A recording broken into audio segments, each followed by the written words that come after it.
13 iliyopita hapa binti ndo alikuwa akiishi wakati alikuwa na umri mdogo sana. Mji wao ulikuwa ni mji wenye furaha. Na hapa walikuwa kiishi watu wa jamii moja.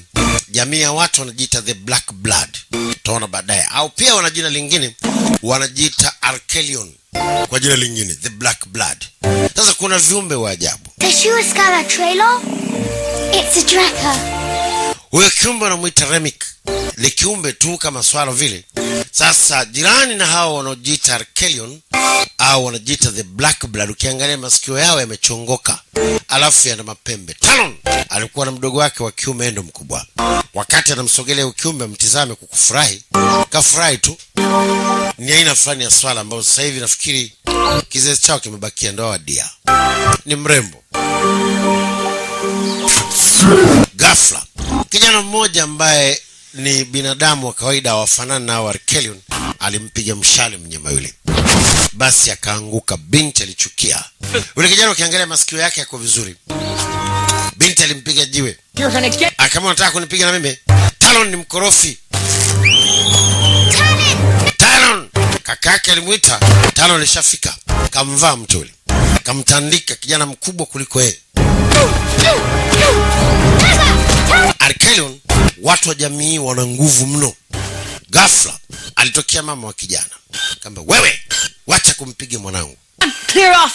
Clear off. Ni mama yake, sorry. Mama yake Talon ndo alitokea. Nimesema clear off. Basi hawa ni watu wa kawaida lakini hawa si wa kawaida. Hebu angalia masikio yao kwa makini. Hii kama uchanji huwezi ona. Mpaka nikuonyeshe. Twende sawa. Binti baadaye mama yake alimtibu. Akamwambia angalia umeumia ni kwa sababu ya kupigana. Watu wa jamii ya Arkelion akaambiwa kabisa, binti umeweka kijiji chote hatarini kwa kupigana kwako. Kwa sababu Arkelion au the Black Blood ni watu ambao wananyanyaswa na watu wa kawaida, hawawapendi waendelee kuishi katika uso wa dunia. Sasa kipigo ambacho binti amempiga yule kijana, kumbe baba yake ni mtu mkubwa. Mama akamwambia, "Nenda kalale mwanangu Talon." Wana lugha yao pia wanatumia ambayo si Kiingereza. Twende sawa. Kuna lugha wanaotumia ambayo si Kiingereza. Usiku sasa. Yes, amempiga mtoto mwenzake tu, wamepigana wa umri ambaye hata yeye kamzidi.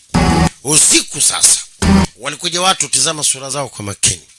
Kuanzia wa kwanza wa kulia, wa pili anayefuata, alafu na watatu na wanne.